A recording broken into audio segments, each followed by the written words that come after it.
একটা profile picture আর তার 7টি অদৃশ্য আঘাত।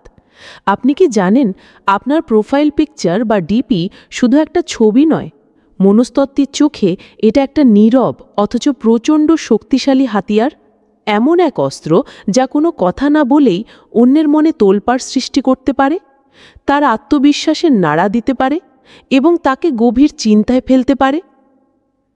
বিশেষ করে যখন একটি সম্পর্ক শেষ হয়ে যায় আর আপনার প্রাক্তন সঙ্গী পুরোপুরি চুপ হয়ে যায়, না কোনো বার্তা, না কোনো ফোন, তখন আপনি ভাবেন সে হয়তো আপনাকে ভুলেই গেছে। কিন্তু সে কি সত্যি আপনাকে দেখছে না? সে আপনার প্রোফাইলটা ঠিকই দেখছে। আপনি হয়তো বুঝতেও পারছেন না, কিন্তু আপনার এক একটা ছবি, আপনার এক একটা নীরব স্ট্যাটাস তার মনের ভেতরে এক বিশাল ঝড় তৈরি করার ক্ষমতা রাখে। আজ আমি আপনাকে এমন 7টি ডিপির কৌশল বলবো যা আপনার প্রাক্তনের মনে এক একটা মানসিক ভূমিকম্প তৈরি করবে। এই কৌশলগুলো তার মনে এমন এক খেলা শুরু করে দেবে যার প্রতিটি ধাপে সে ভাবতে বাধ্য হবে, হঠাৎ এমন কি হলো, মানুষটা এতটা কিভাবে বদলে গেল, ওর জীবনে এখন কি ঘটছে। এই কৌশলগুলো ব্যবহার করে আপনি কোনো কথা না বলেই তার মনে এক স্থায়ী ছাপ ফেলতে পারবেন। চলুন সেই রহস্যময় খেলাটি শুরু করা যাক। 1. শূন্যতার শক্তি। একটা কথা আছে, নীরবতাই সবচেয়ে জোরালো শব্দ। যখন আপনি আপনার ডিপি সরিয়ে দিয়ে জায়গাটা একদম খালি করে দেবেন, না কোনো ছবি, না কোনো স্ট্যাটাস, তখন তার মনে এক অদ্ভুত চাপ তৈরি হবে। সে ভাবতে শুরু করবে, ছবিটা কোথায় গেল, হঠাৎ সব খালি কেন, ও কি কোনো সমস্যায় পড়েছে, নাকি আমাকে কিছু বোঝানোর চেষ্টা করছে, নতুন কেউ কি এসেছে ওর জীবনে। এই শূন্যস্থান তার মনে হাজারো প্রশ্ন তৈরি করে এক ধরনের অস্থিরতা সৃষ্টি করবে। এরপর যখন আপনি হঠাৎ করে একটা সুন্দর ছবি দেবেন, তখন তার দ্বিধা আরও বাড়বে। এই আসা যাওয়ার খেলা তার মনে আপনাকে নিয়ে এক রহস্যের জন্ম দেবে। 2. চোখের ভাষা। এবার এমন একটা ছবি দিন যেখানে আপনার মুখ নয়, শুধু আপনার চোখের গভীরতা ফুটে উঠেছে। হয়তো ছবিটা এমনভাবে তোলা যেখানে আপনার মুখটা কিছুটা আড়ালে, কিন্তু চোখ দুটো সোজা ক্যামেরার দিকে। কোনো ক্যাপশন বা ইমোজি দেবেন না। এই রহস্যময় চাহানি একাই 1000 শব্দের সমান। আপনার প্রাক্তন এই ছবি দেখে কল্পনা করতে শুরু করবে, এই চাহানির মানে কি, ওর মনে কি চলছে, এই ছবিটা কে তুলেছে। চোখ দিয়ে আপনি এমন এক বার্তা পাঠালেন যা তাকে উত্তর খোঁজার জন্য ছটফট করতে বাধ্য করবে। 3. অজানা কারো উপস্থিতি। তৃতীয় কৌশল হলো এমন একটা ছবি দেওয়া যা দেখে মনে হবে অন্য কেউ তুলেছে। আপনি হয়তো হাসছেন, অন্যদিকে তাকিয়ে আছেন, বা কোনো কাজে ব্যস্ত, অর্থাৎ আপনি ক্যামেরার জন্য পোজ দিচ্ছেন না। এই ক্যান্ডিড ছবিটা একটা সূক্ষ্ম বার্তা দেয় যে আপনার জীবনে এমন কেউ আছে যে আপনার অজান্তেই আপনার সুন্দর মুহূর্তগুলো ক্যামেরাবন্দি করছে।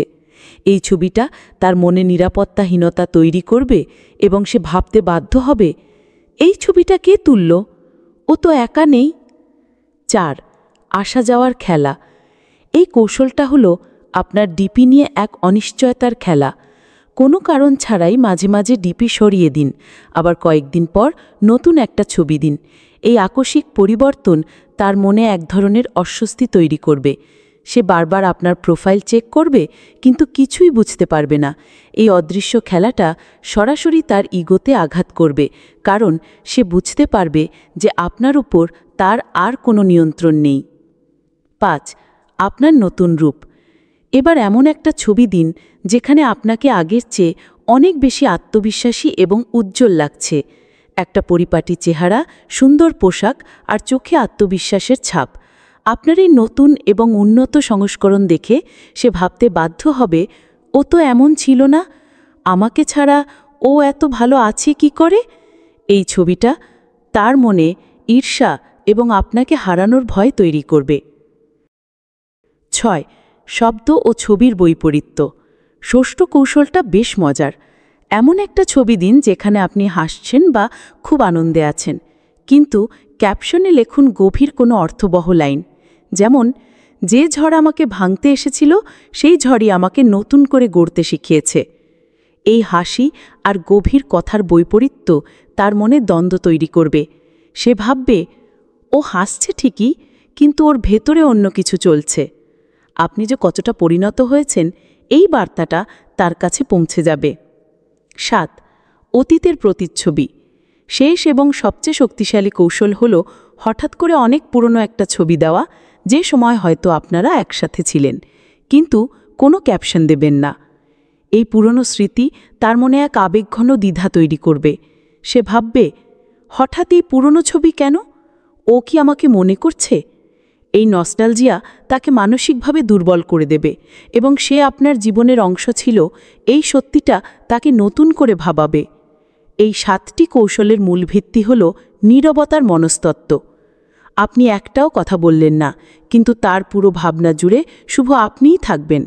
সে হয়তো আপনার মেসেজের উত্তর দেবে না, কিন্তু আপনার প্রতিটি ডিপি সে দেখবে আর রাতে একা বসে ভাববে। খেলাটা হলো এমন, সে আপনাকে দেখবে কিন্তু আপনার মনের নাগাল পাবে না। আপনি দৃশ্যমান কিন্তু ধরাছোঁয়ার বাইরে। তখন আপনি তার কাছে আর অতীত হয়ে থাকবেন না, বরং হয়ে উঠবেন এক অমীমাংসিত আবেগ, যা সে মন থেকে সরাতে পারবে না। তাই আপনার ডিপি এমনভাবে সাজান যেন সে দেখেই হারিয়ে যায়, কিন্তু আপনাকে বুঝতে না পারে।